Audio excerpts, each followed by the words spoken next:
So, a very good afternoon to one and all. Welcome you all students on this online live interaction on NPTEL online certification course on Mass Answer Operations 1. So, till last week, the last week was the week 6 of this course. We are in the week, so this entire duration of this course was for the week 12, and we are currently in the week 7 of live interaction today. So let's see what we have done. Just quick view of the last week. Then we'll begin with the week 7 contents, and let's begin for the some of the questions, numericals, and the MCQs for this week content. Okay. Just to quick start, this course that is Mass Transfer Operations has been offered by on the NPTEL SWAYAM portal by Professor Vishnupanda Mandal, who is a professor in the Department of Chemical Engineering at IIT Guwahati.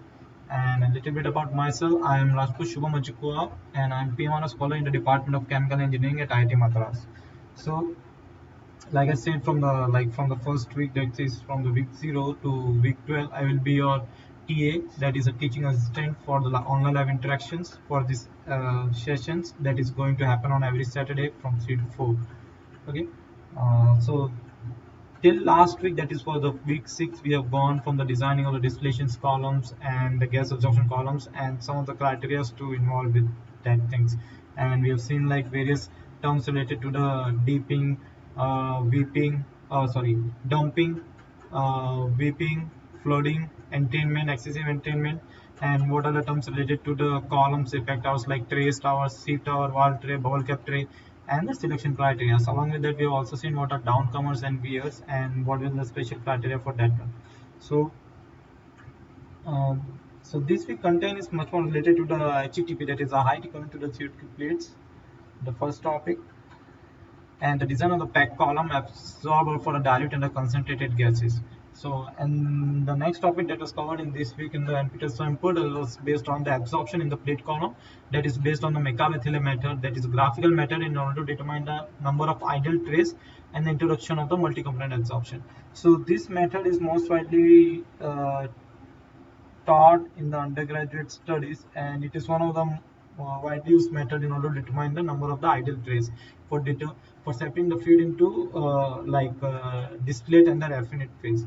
So Mechabethile, I'm pretty much sure that most of the undergrad examinations, one of the questions will be there from this Mechabethile graphical method to determine the number of the idle tests or the number of idle stages required for separating the field into two different components. But from like this MCQ point of view, you need to know what are the major steps in order to do while determining the number of idle tests. But I prefer that you go through this Mechabethile method thoroughly, because there are many other methods like Ponchal salinity method and 2, 3, 4 methods are also there in order to determine the number of the stages as well as the ideal trace in the distillation column for rectifying the stripping section. So it's better to learn from the stepwise, and this is one of the method, first method used to determine the number of ideal tests, and the most widely used and asked in the examinations also all over the like various examinations like GATE also in many undergraduate final examinations. So to begin with week 7, I'll just prefer what we have done in the last week.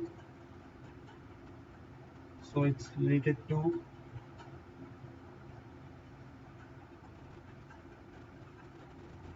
pack tower design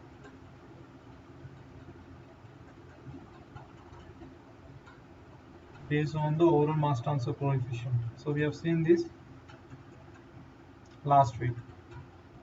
I'm reading MTC, that is at mass transfer coefficient. Okay, so this is the first thing that we have seen last week, and pack tower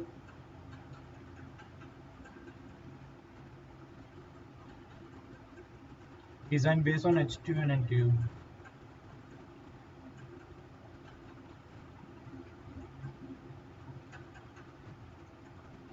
Here HTU and NTU are the height of transfer units and the number of transfer units.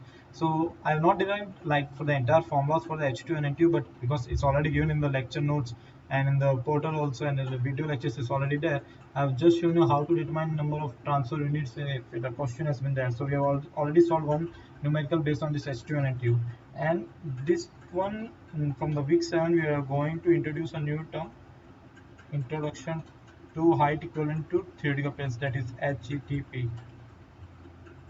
Okay, so this term, that is height equivalent to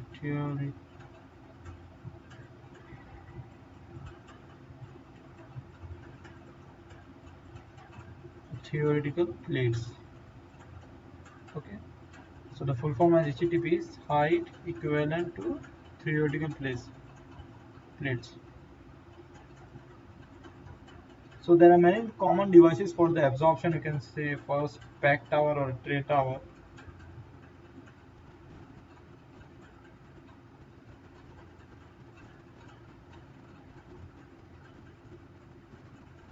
And the simple design method for the plate towers ignores the difference between the stage-wise and the continuous context. Whereas for HTTP definition, if I give it to you, which is height equivalent to three plates definition. Why you are using HTTP instead of HTU or HTU, height of transfer units? So HTTP is equal to Z upon NT, where Z is equal to height of the packing. Okay, so this is, we have already seen in the last week, and then while solving the numerical, that what is the height of the packing required for this tray tower or pack column, and NT is number of ideal trays required.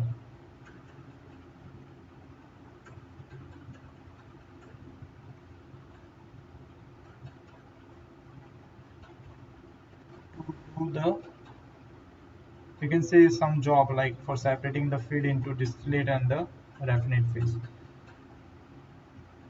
So I will not go into the details what is HTTP and that all, because it's already been covered. So instead of that, we will try to solve out some of the numerical problems and see what actually how we can implement in that.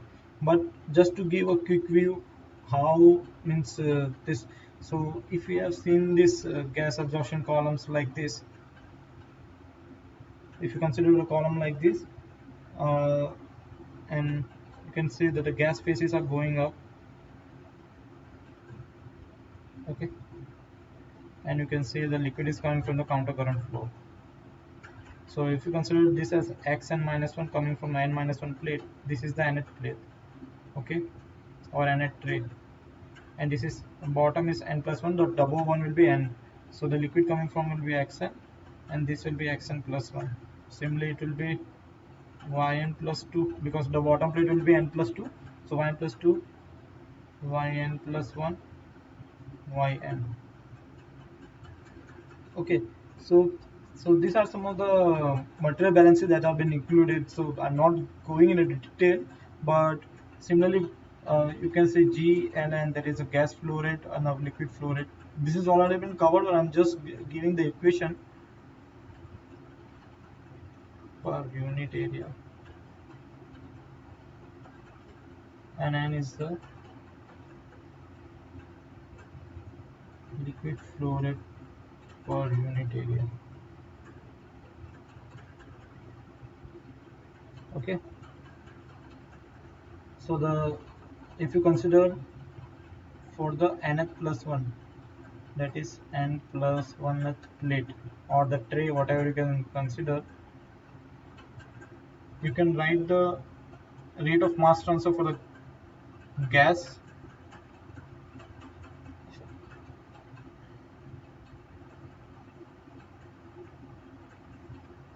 that is given by G is the gas flow rate per unit area, that is going from n1 plus sorry yn plus 2 minus yn plus 1 equal to L x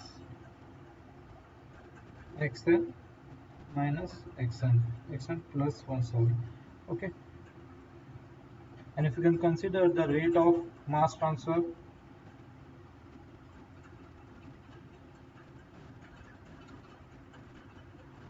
or packaging height of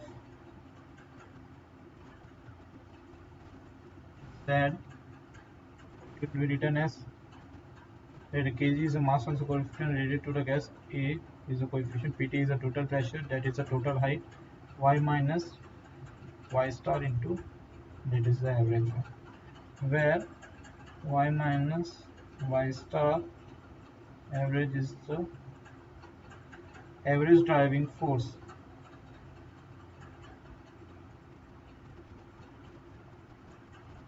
over the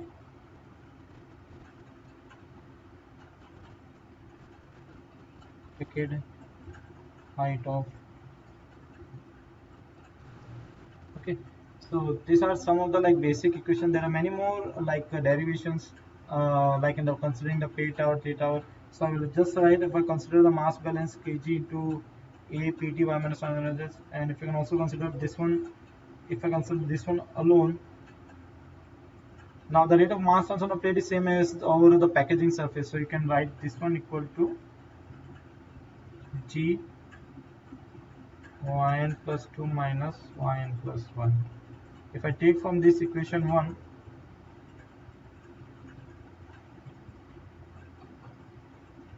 you can write z equal to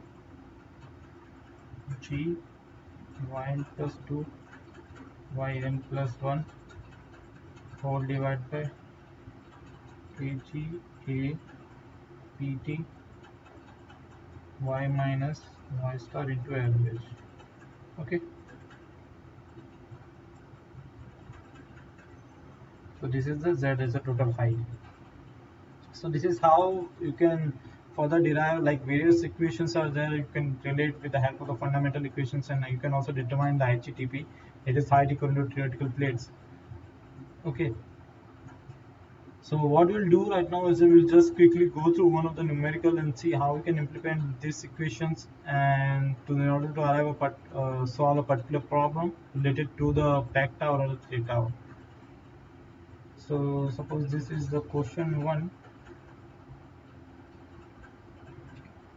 So what is given, NH ammonia is to be absorbed by 10% of the sulfuric acid from a gas stream containing 1 volume percent of ammonia in air using a packed tower of 1 meter square cross section area, and the 99% of the ammonia needs to be cleaned.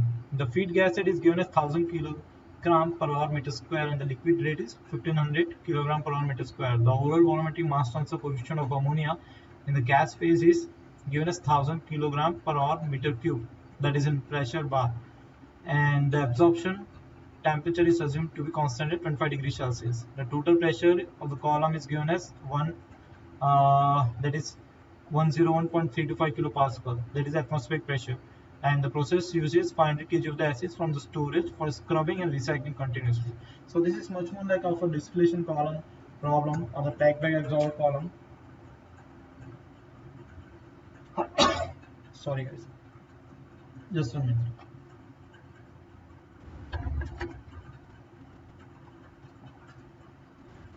So we will write up what has been given to us. So first, as soon as we read the questions, just write down what has been mentioned in the questions. So we have been given as gas composition,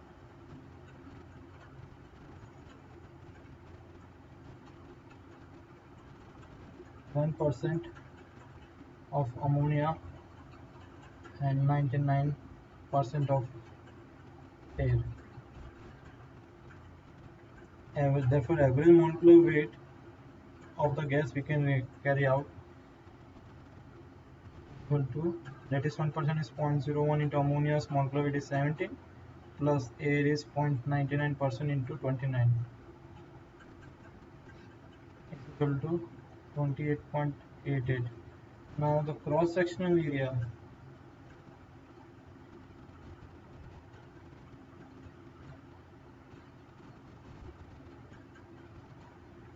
of the tower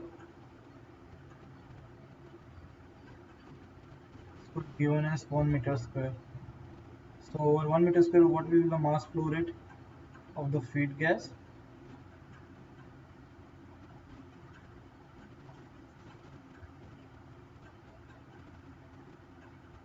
It will be, it has given us 1000 kg per hour into meter square, that is already been given.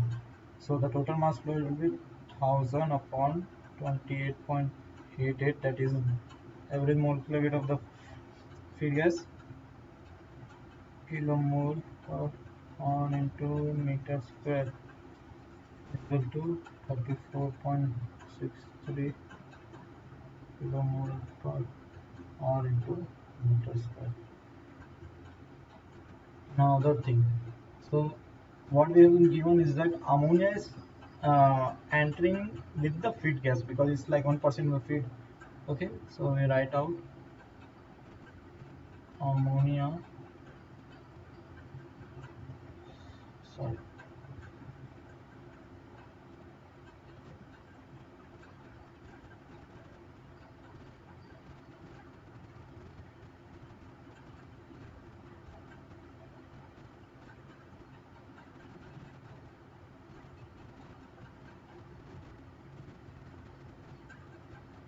that is given by 34.6, that is kilomole. That is 1% of the mass flow rate of the gas entering the kilomole per hour. If you calculate, that is 34.63 kilomole per hour into meter square is equal to 0.3463. Okay, now we have given that 99% of ammonia should be absorbed.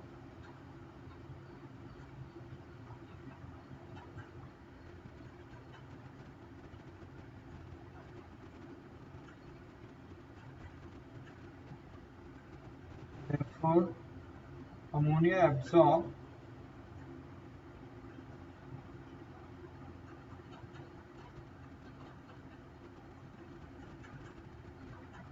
is 34.63 into 0.01 into 0.99 kilomole per hour into meter. It comes out to be 0.38, 0.3428 kilomole or into meter square. Now we have been given that 99% of ammonia has to be absorbed. So the ammonia leaving the tower, what will be the concentration of ammonia leaving the tower if 99% is absorbed? So ammonia leaving the tower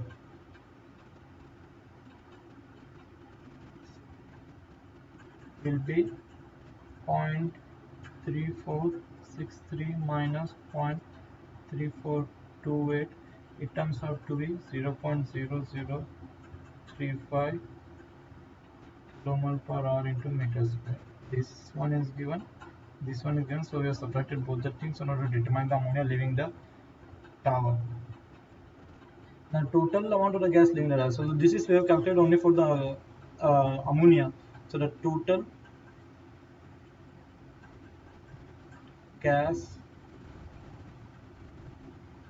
leaving the absorption tower.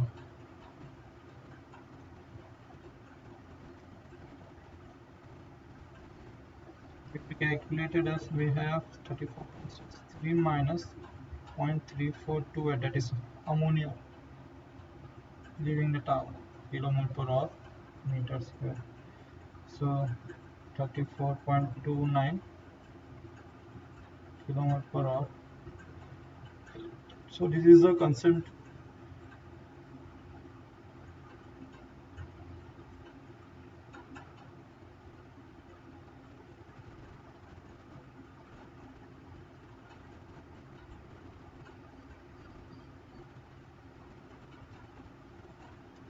Okay. Now what we'll do, we'll calculate the exact concentration of ammonia in terms of the mole fraction, because we have the flow rate of the ammonia leaving the tower in terms of concentration of ammonia. So we'll calculate the mole fraction.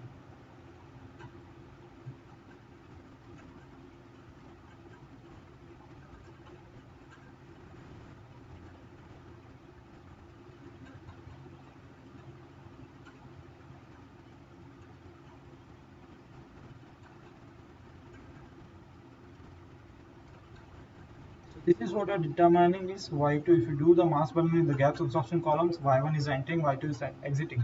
So the mole fraction of the ammonia in the exit gas can be termed as y2, and it's determined by that mole fraction. Its total is 34.29. Total amount of the gas. It turns out to be 0.000102.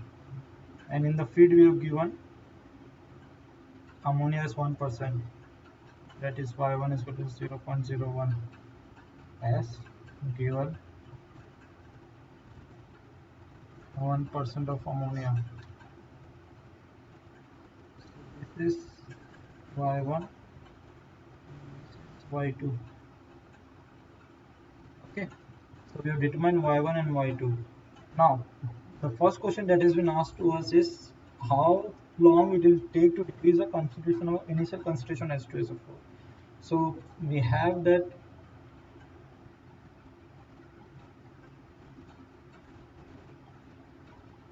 yeah, amount of H2SO4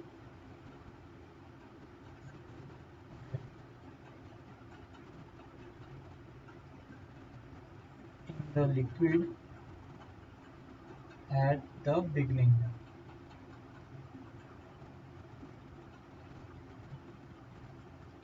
given as 500 into 0.10 kg, that turns out to be 50. So I'm calculating the concentration of amount of ammonia in the liquid at the beginning, and the molecular weight of ammonia we already know that is H2SO4, that is 98.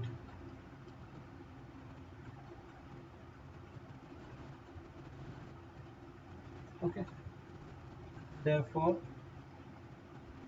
50 kg of H2SO4 will be 50 divided by 98 kilomole will be 0.5102 kilomole. Now if you look at the reaction, you can take 2 moles of ammonia will get absorbed into the sulfuric acid, and this is a reversal reaction, you guys. This will form NH4 twice SO4 ammonium sulfate. So moles of NH3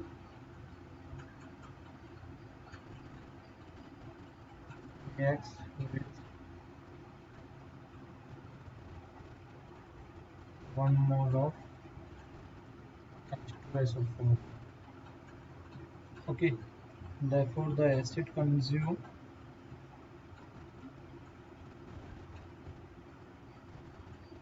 per hour will be given as mole of ammonia absorbed, because ammonia is getting absorbed into the sulfuric acid,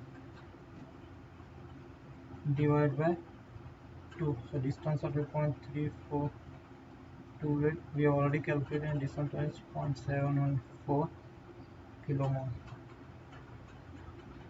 Therefore time required for the consumption of 50% of the sulfuric acid initially reduces initial concentration. That's the first question. So time of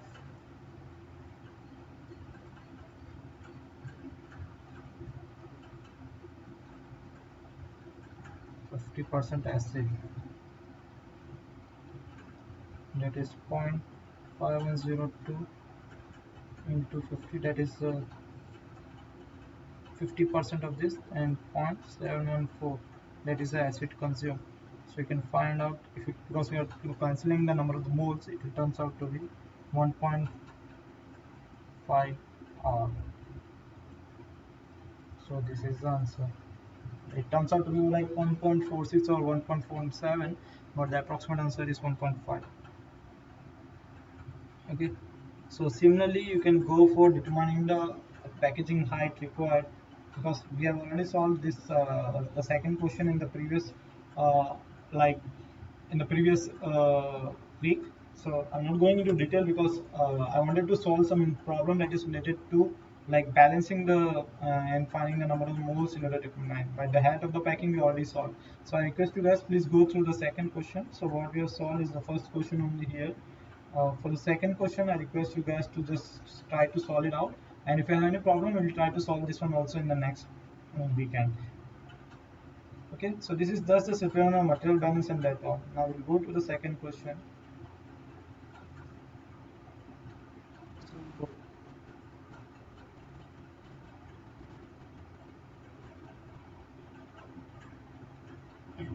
just 1 minute, guys.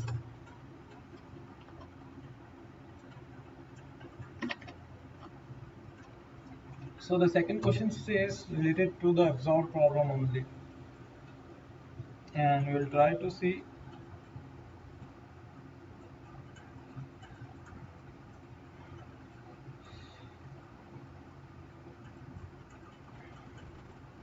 Yeah. So the second problem.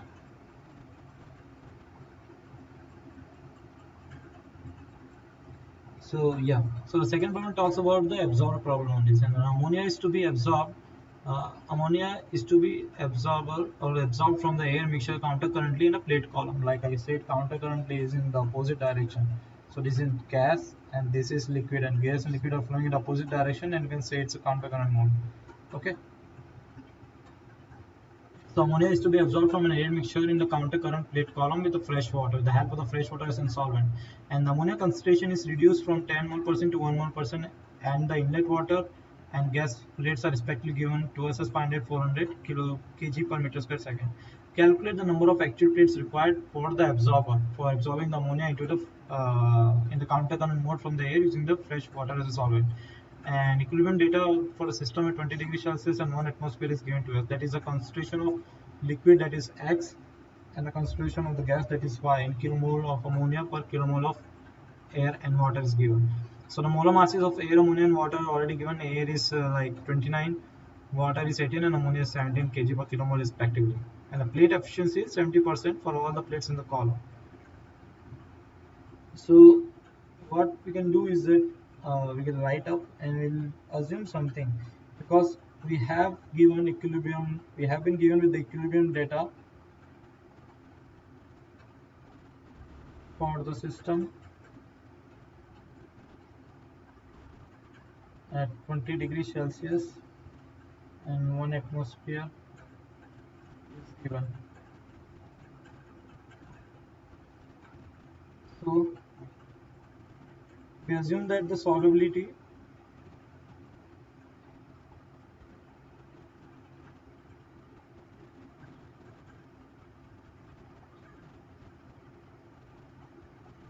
of air in water is negligible. Okay, so this is one of the assumption we are making, assuming that the solubility of air in water is negligible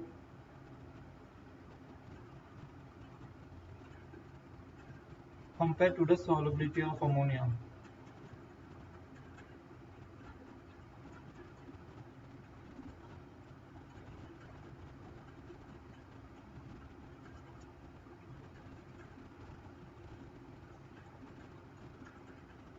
And the therefore we have given the molar masses of air, water, and so the molecular weight of the inlet gas will be, we can calculate, right?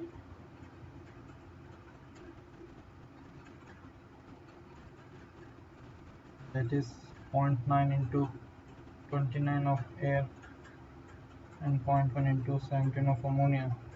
So molecular weight will be 27.8 kg per kilomole. Okay, so this is what we calculate from the already given data. Now we can determine the gas flow rates from the what has been given by the data to us.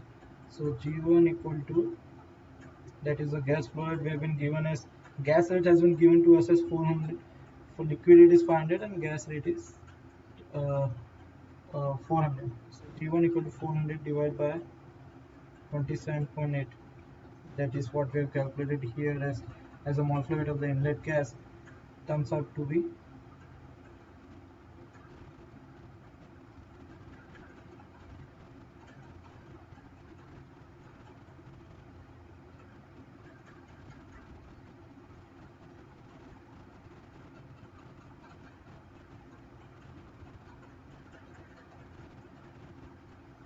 14.9 kilomole per meter square second. Okay, and ammonia in the feed. So I'm writing up all the things which has been given. I'm deriving the same things with the help of the step by step. So ammonia in the feed is 1%, that is 1.18 to be 1.439 kilomole per meter square into second. Therefore, G2 outlet will be 12.95. So this comes out to be the 90% is air, right? So you can calculate the same thing. So 12.95 plus 1.439 into zero point 0.1. It turns out to be 13.09 kilomole per meter square into second. Therefore, so now the inlet liquid is pure solvent, that is water, that is given used for the absorption of ammonia from the air mixture. So inlet liquid is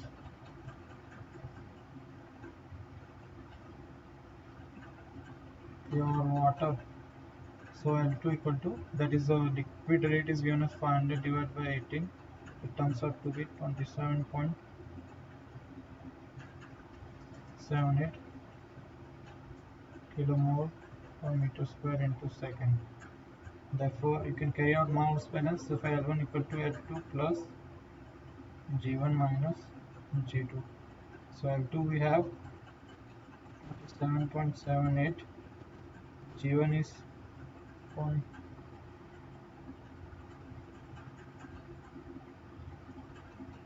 So G1 is 1.43. Yeah, 14.39. Yeah, G1 is 14.39. So we'll write up as G1 is 14.39 minus 13.08. It comes out to be 29.09 kilomole per meter square into second. So we calculated L1, we have calculated L2, we have calculated G1, and we calculated similarly G2. Now what we will do is that we will compare the liquid and gas flow rates at the top and the bottom before deciding if the system is diluted or not. So what we will do is that we are writing up as, we will find out what is L2 by G2. We already have L1, L2 is 27.78 and G2 is 13.09. It comes out to be 2.12. Similarly, we will find out L1 by G1. It is given as 29.09 that we have calculated, divided by G1, that is 14.39. It comes out to be 2.02. Therefore, average L by G comes out to be 2.12 plus 2.02 divided by 2. This comes out to be 2.07. Okay, so these values are very close enough in order to justify an approximation of liquid to gas ratio of 2.7 throughout the column. Okay, so we can calculate y1 equal to 0.1, that is we have given as 10% of ammonia, and y2 as y2 is 1% of ammonia, that comes out to be 0.01, that is 1% of ammonia, that is the outlet one. Okay, so the outlet concentration. So if you carry out liquid solvent ratio, here the solvent got, the P1 is pure water required for the separation of ammonia from the air mixture, contains no solute in the entry because it's a pure solvent. So there is no solute on entry because it's a pure solvent. So X2 we will take as 0 and capital Y1 is equal to small y1 divided by 1 minus small y1. This is the formula we had derived in the previous one. So this is capital, this is small y1 and this is small y2. That is the inlet and outlet concentration of the gas bubble is 0.1 divided by 1 minus 0.1 comes out to be 0.12, yeah, and y2 equal to small y2 upon 1 minus small y2.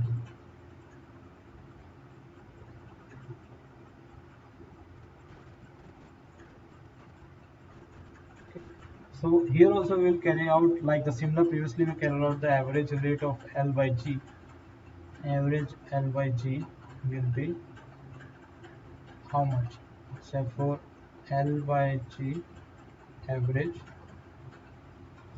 into x1 minus x2 equal to capital Y1 minus capital Y2 we already calculated previously. Therefore average we have calculated as 2.07 into x1 minus x2 x2 you can take as 0 because it's a pure solvent and there is no solute at the entry. It comes out to be, and y1 and y2 you calculate, it is 0.12 minus 0.0101. Okay, therefore x1 equal to 0.053. So this is the concentration of x1, that is the liquid concentration. Now what you have to do is to plot a graph actually. So when you draw a graph on the plot, what you will see is that the y, this type of plot actually. Okay, so you have to draw with the equilibrium data given to us. You can draw x on this side and y on this side. Now I'll show you that's the equilibrium data that is given. So this is the two data, x and y concentration. So you have to plot on a graph paper, and what you will get from that is that when you draw the graph paper, the gap between this, the operating and the equilibrium data, gives the number of the theoretical plates. So equilibrium line and so I'm just showing for the curiosity, I'm just drawing randomly. So if you got an equilibrium plates like this and like someone like operating like this, so what you have to do at 0.053, suppose its x is 0.053, you have to start from there and you have to go like this downwards.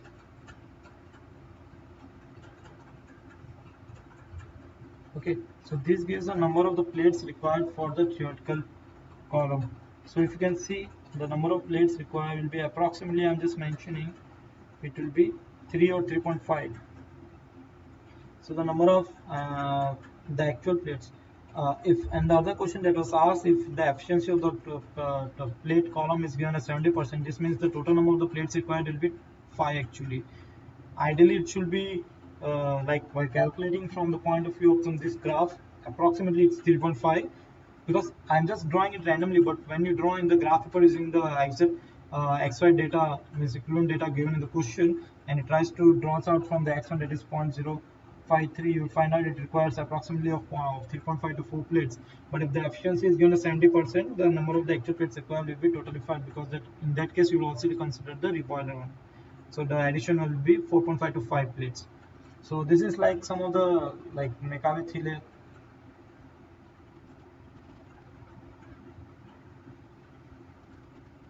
Thiele plots.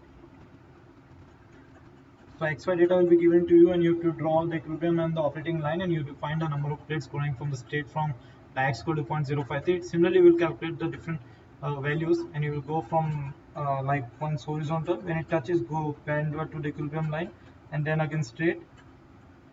This is what the trend is, how to go and plots the like straight going. When the line cuts here, go back, and when the line cuts here, again go straight, and the line cuts here. So this is how the number of plates. So this is considered equal to the number of plates. Number of, or you can consider as ideal trace slat plates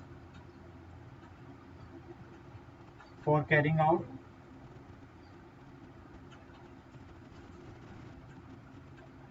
the separation in the column.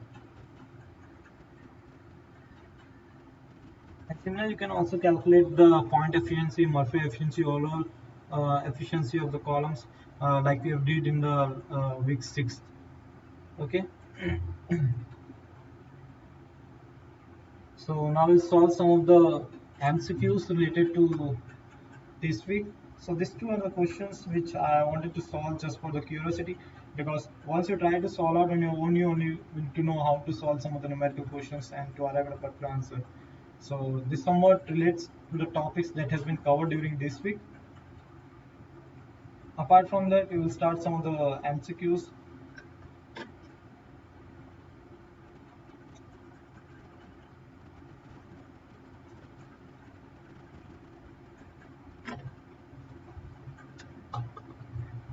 So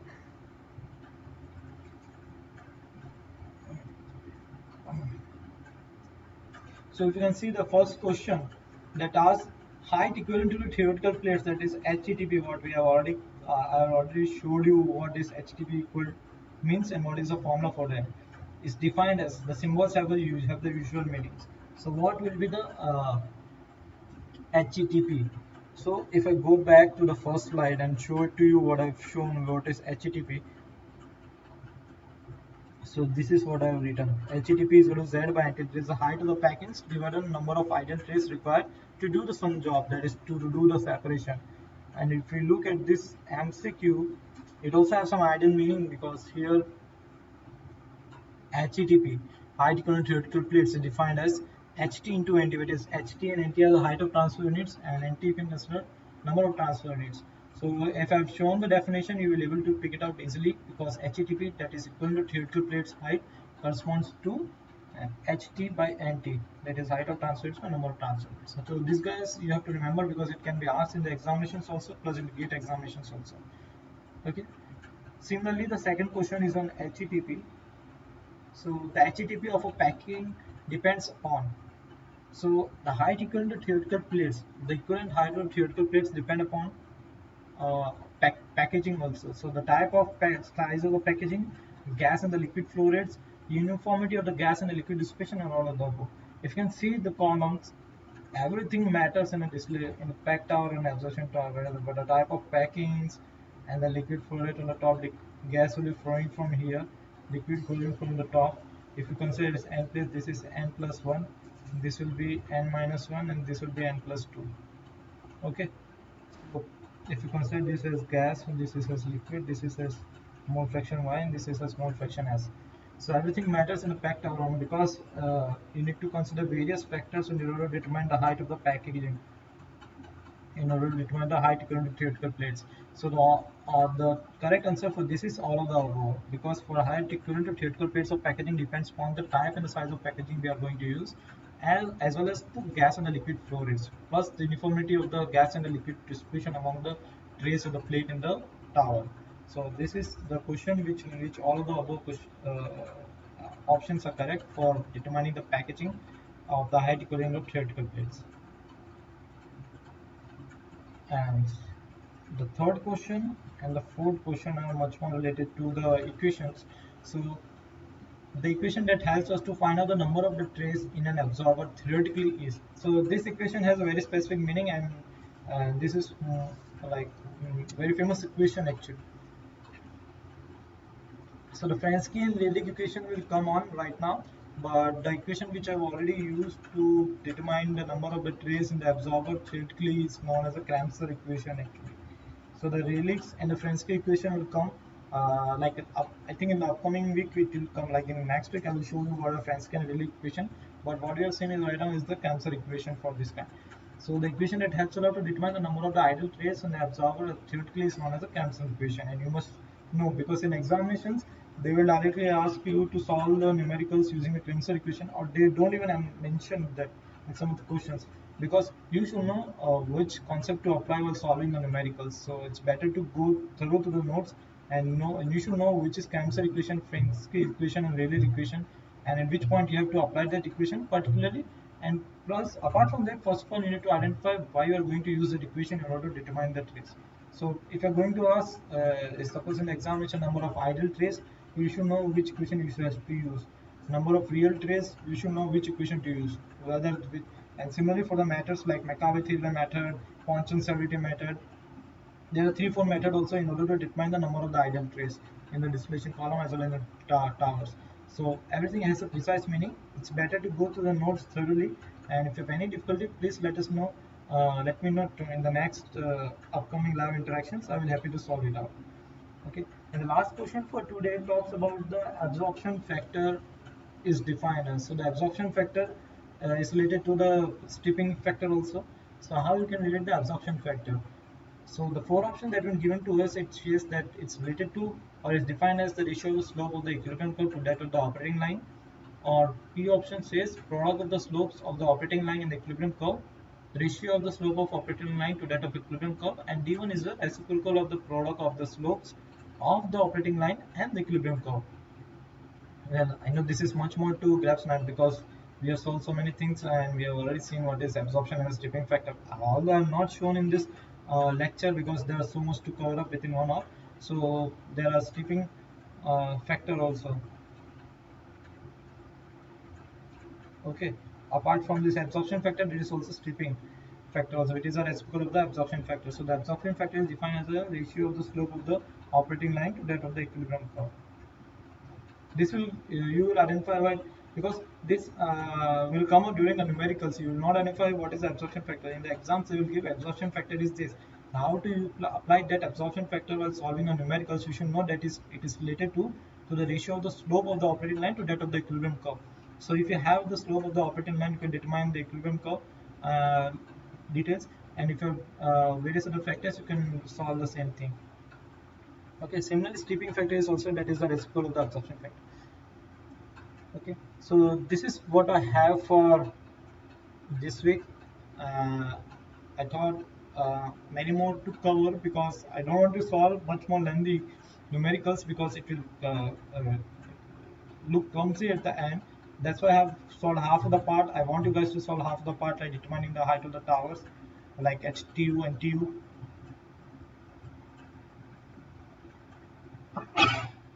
Sorry guys.